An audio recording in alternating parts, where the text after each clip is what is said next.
Hello and welcome to the Brutal Iron Gym podcast, where our goal is to cut through the BS and deliver the brutal truth about topics related to health and happiness. Kind of stumbled my way through that, but we got there. So today's topic is nutrition. We're going to talk about fat loss and kind of body fat distribution differences. So let's get right into it. Have you heard or have you said? Because I have heard this a bajillions of times. I've never said it, but here we go. I never seem to lose any fat from my belly. So I hear people say this when they diet. They diet and they lose some weight, but they say they don't lose anything from their stomach. Like, it just seems like the stomach stays forever. I've also heard these damn saddlebags never seem to come off. So women will know what I mean by this. Is that chunk of fat on the upper outer thigh never really seems to go away, no matter how much you diet, no matter what you do, right? And then I have had someone to ask me, where'd my boobs go? So breasts are a combination of breast tissue and body fat. So when someone loses fat, they do sometimes lose breast size. Now, I've talked to, I've trained over 2,000 people over the last 18 years of being a personal trainer. So I've talked to a lot of women about fat loss. And it's comical because it is unfortunate sometimes women will lose breast size before they lose like their belly or their butt or their thighs. And they're like, what the hell? Like, if anything was going to go, I didn't want that to go. So, and that's reasonable to say. So I wanted to talk a little bit about body fat distribution and why it appears as though body fat doesn't come off in certain places of our body. However, that's actually not true. So we're going to talk a little bit about this and what we can do about it, if anything. So body fat is not stored evenly. I'm pretty sure we're aware of this, but maybe no one's just ever said it to you, and you never really thought it through in these like kind of terms. But we definitely have more body fat in certain parts of our body than we do in other parts. So I tend to hold my body fat in my belly and in my chest, and that not my favorite. If I got to pick, I'd rather hold it in my thighs. So in shorts and jeans, I look like I had massive legs, but I could still have six pack ab. And like a more of a kind of a defined kind of chest and upper body. Now I have known men who are that way, who had more fat in their thighs and less fat in their stomach and chest, and that's just the way it goes sometimes. So body fat is not stored evenly, and there are differences between men and women. And you can kind of some of the differences are related to hormones. Some of it's just kind of genetic shit luck. Just kind of that's the way it goes. So the reason why we don't store body fat evenly is because it wouldn't really make sense to have all of our stored energy. So body fat is basically the body's way of saving calories. And it says, hey, I might need calories later on, so let's store it in the form of body fat, and then when I need it, I can break it down for energy.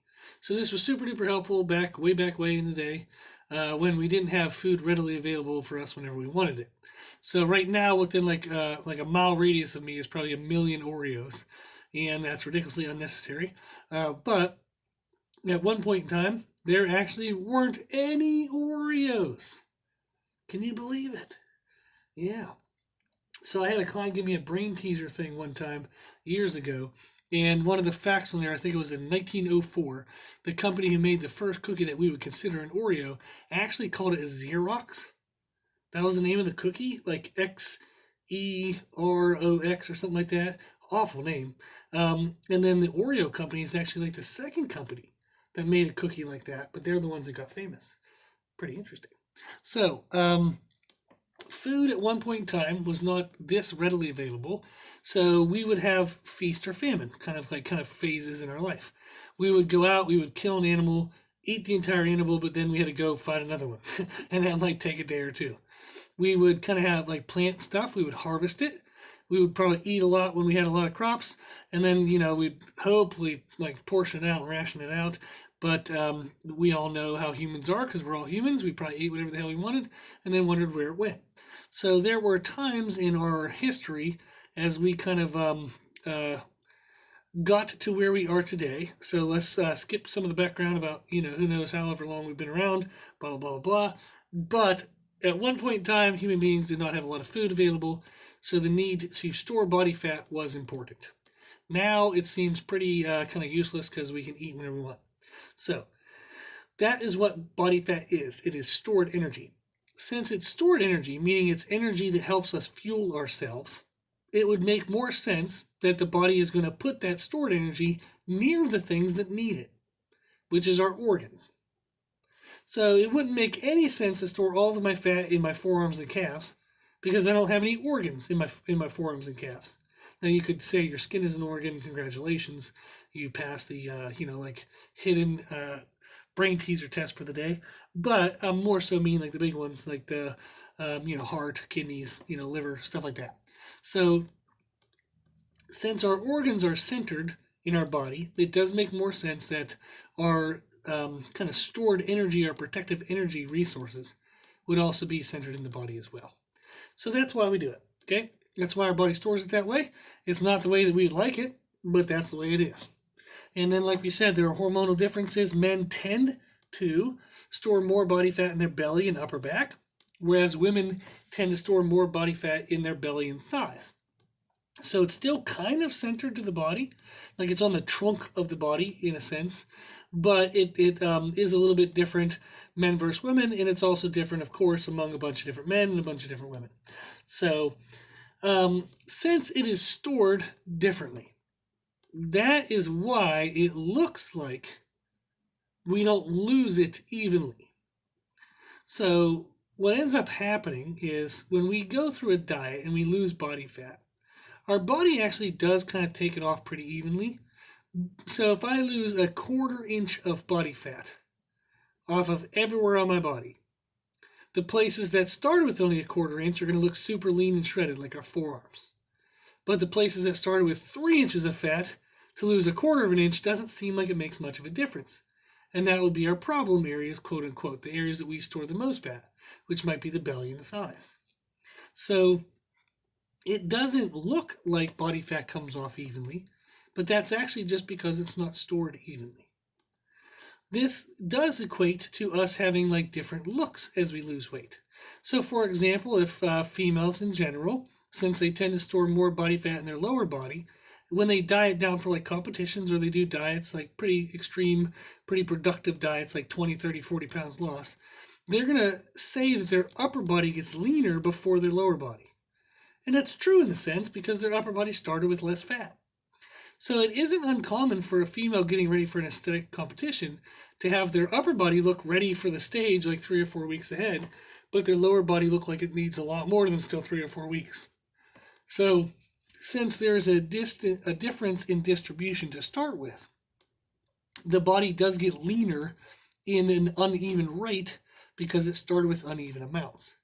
So men tend to be leaner overall in general than women, but they still have their problem areas. Like we all know the old cliche of a guy with a big beer belly, but no butt, no legs. So they just have all their fat in their belly.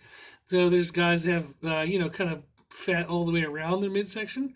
So they'll have belly fat, kind of like lower back fat. Then there are guys who have trouble losing fat in their glutes and thighs. So it does look as though at times body fat doesn't come off evenly, but it does. The reason why it doesn't look like it is because it didn't start with the body fat evenly distributed. So again, if I started with 3 inches of fat in my midsection, but only an inch of fat everywhere else, my midsection will be the last place to get lean because it started with the most. So then the question becomes, well, is there a way to lose body fat in only one part of the body? So most notably, for example, if your stomach is the most fat, can I lose fat from my stomach without anything like losing fat elsewhere? Or if my problem is my saddlebags or my thighs, can I lose fat in those areas and not anywhere else? Or if a female is trying to protect their breast size, can they prevent losing fat in their breasts but still lose fat everywhere else? The answer is no. So that term is called spot reduction. So somebody's like, usually, can I reduce this spot? My belly, my thighs, whatever. And can you do spot reduction in terms of body fat? No, you cannot. You can do liposuction, and that would count, but you can't do it without surgery. So this means in order to lose fat our main focus is just losing it everywhere, okay? Since we can't lose it in only one spot. So the question becomes, what can I do to just lose fat in general as fast as possible? Because if I can lose fat as fast as possible, I will eventually lower the fat in my problem area as fast as possible. So we need to look at what burns the most calories. Now, notice I didn't ask how little can we eat. I asked what burns the most calories. This is actually the better question to ask. If I have stored body fat on me, I need to get off. I need to promote the use of that body fat. One way is to reduce calories, and then your body has to burn the body fat to kind of replace the calories that are missed. The problem with that, though, is it emphasizes the importance of having body fat. The body created body fat as a form of protection for itself if and when you didn't eat enough. So then when you don't eat enough and it has to use body fat, it makes note that it is using it. And then it makes note that it must replace it as much as it possibly can. So anytime you have any caloric surplus during a diet, it'll try to replace that body fat. Anytime you stop the calorie reduction after a diet is done, it'll take any surplus and try to replace that body fat. So when you eat less and less and less, you actually prioritize the need for body fat more and more and more. The counter to that is, if I eat what I need, where I don't freak my body out, I don't eat so little that I, make it think body fat is really important. If I eat what I need, and then I physically, actively burn off as much calories as I can, okay, and I tell my body, hey, I'm eating enough, but I'm doing all this work. I need you to use some of that body fat to replace this work. The body says, oh, okay, here, I'll give it for you. But it doesn't expect the work to continue. It doesn't necessarily protect itself as aggressively towards workload as it does towards caloric loss. So, back when I used to teach at the university, I'd always have students ask as spring break got closer, hey man, how can I get in shape for spring break? I want to pick up the chicks. And I would always laugh because I'm like, you're an idiot because you're probably asking me like a month out from spring break and what the hell are you going to do in a month? But I would always tell them to go do squats.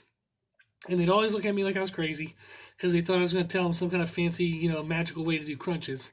But squats burns way more calories than doing crunches does. So I would tell them, pick big movements. Move a lot of weight around. Use all the muscles you can possibly use. Create muscle damage. Beat the crap out of your muscles. Your body will then have to use calories to repair those muscles. It has to. The body is programmed to repair itself when caloric availability is available. Wonderful word choice on my part. But that's what we would do, is I would write programs with large movements for them.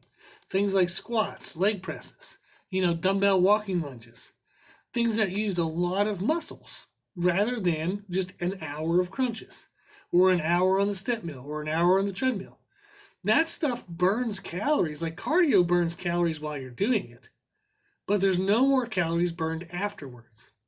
Whereas, if you create muscle damage, if I lift weights, and I do so at a proper pacing and rest periods and stuff like that, I will burn calories while I lift weights, but then I will burn calories when my body tries to repair itself from the weight training session. So, when you lift weights, when you create muscle damage, you get more bang for your buck. You burn calories while you're doing it, and you burn calories while you recover from doing it. So that is what you want to focus on. I'm going to spit out a couple podcasts for you that I want you to check out. If you can't write these down, or you don't have a pen or anything available, they'll be in the kind of podcast description, so you can check that out for reference. But there are 3 podcasts I want you to check out in regards to choosing muscle damaging activity rather than basic cardio. Okay? And it's going to tell you a little bit about how to do it. So the first one is podcast 181, titled Using Muscle Damage for Fat Loss. It explains why muscle damage promotes fat loss better than traditional cardio. Podcast number 30, titled Muscle Cardio, How to Lose Fat Without Losing Muscle. That will explain again why using muscles rather than traditional cardio is best and how to do so. It'll tell you how to do it. And then in podcast 487, titled The Benefits of Training When Not Fully Recovered, we'll lay out how to structure a training program, kind of weekly structures and whatnot, to ensure that you always have muscle damage present and you're always promoting the most fat loss possible. So those are the 3 podcasts you want to look at for training. Podcast 181, podcast 30, and podcast 487. Now, what about nutrition? The main goal when it comes to losing body fat in regards to nutrition is you need to eat to fuel fat loss. I'm going to say that again. You need to eat to fuel fat loss. You don't need to eat less and less and less and tear your body down and whittle away and make your body feel like crap and your day feel like crap and your energy feel like crap and all that stuff. You actually need to eat to fuel fat usage, not eat to try to wither away to nothing. So, first podcast to check out is podcast 153, titled How Many Calories Do I Need? Then podcast 426, titled Why Eating Less Isn't Good for Fat Loss. It'll tell you how many calories you don't want to go below in regards to caloric restriction for fat loss. So you can actually eat too little of calories, and it'll hinder fat loss process. So make sure you eat enough calories to lose fat. Okay? Then podcast number 357, titled Increasing Calories Without Increasing Body Fat.